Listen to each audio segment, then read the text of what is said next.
আসসালামু আলাইকুম ওয়া রাহমাতুল্লাহি ওয়া বারাকাতুহু। কেমন আছেন সবাই? আশা করি সবাই ভালো আছেন। পেয়ারাটা মোটামুটি আমরা সবাই পছন্দ করি। সেই পছন্দের জিনিসটাকে যদি আরও লোভনীয়, আরও পছন্দনীয় করে তোলা যায় তাহলে কেমন হয়? তো সেটা ভেবেই আমি আজকে আপনাদের জন্য আরও একটি রেসিপি নিয়ে চলে আসলাম। তো এটার জন্য আমি একটা পেয়ারা নিয়েছি। পেয়ারার উপরের ছিলকাটাকে আমি প্রথমে ভালো করে ছুলে নিচ্ছি।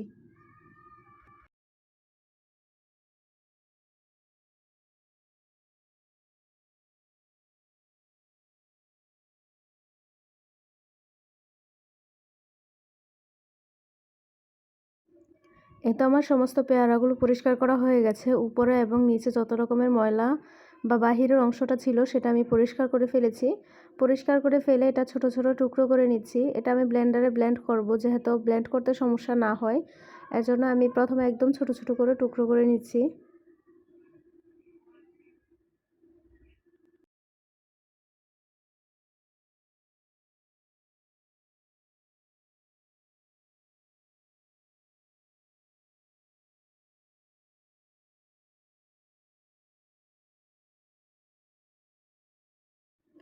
এই তো কেটে নেওয়া হয়ে গেছে। নিচ্ছি আমি স্বাদ মতো কিছু মরিচ।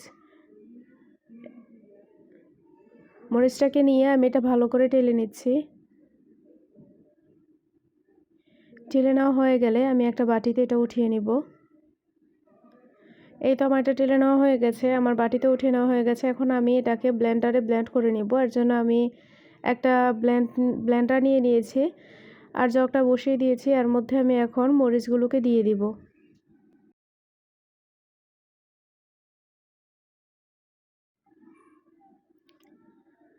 মরিচটা দিয়ে দিয়েছি। এখন দিচ্ছি 1 চামচ পরিমাণে বিট লবণ, দিয়ে দিচ্ছি 1 চামচ পরিমাণে স্বাভাবিক লবণ, আর এখানে দিয়ে দিচ্ছি আমি 1 চামচ পরিমাণে চিনি।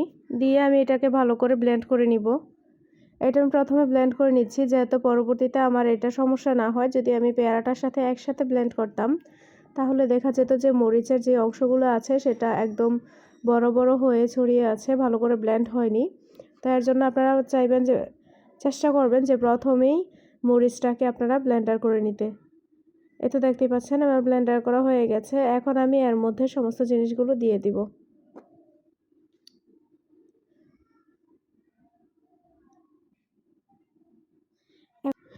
এখন আমি এর মধ্যে কুচি করে রাখা সমস্ত পেয়ারাগুলো দিয়ে দিচ্ছি।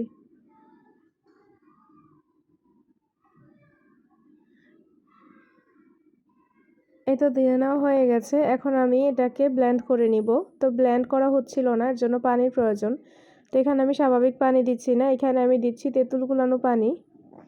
আমি একটা পাত্রতে পানি আর তেঁতুল একসাথে গুলে নিয়েছি। তো পরিমাণ মতো আমি দিয়ে এটাকে ব্লেন্ড করে নিয়েছি। দেখতে পাচ্ছেন কেমন হয়েছে। তো এত ঘনত্বটা মজা লাগবে না, তার জন্য আমি এখানে আরও একটু তেঁতুল পানি দিয়ে দিচ্ছি।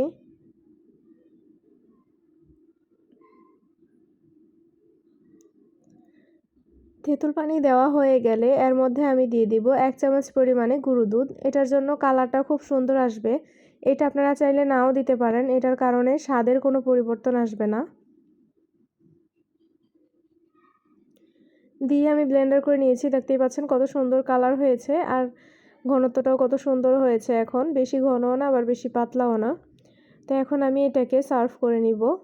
আশা করি আমার ভিডিওগুলো আপনাদের কাছে ভালো লাগে। ভালো লাগলে আপনারা লাইক কমেন্ট শেয়ার করে দিন। আর আমার নতুন নতুন ভিডিও দেখার জন্য আমার চ্যানেলটাকে সাবস্ক্রাইব করে পাশে থাকা বেল আইকনটিকে বাজিয়ে দিন। আপনাদের কেমন ভিডিও পছন্দ সেটা আমাকে জানাতে একদমই ভুলবেন না। আমি ইনশাআল্লাহ চেষ্টা করব আপনাদের পছন্দের ভিডিও দেওয়ার জন্য। দেখতেই পাচ্ছেন কত সুন্দর একটা লোভনীয় খাবার হয়ে গেছে। আপনারাও ট্রাই করবেন, আপনাদের কাছেও ভালো লাগবে আশা করি।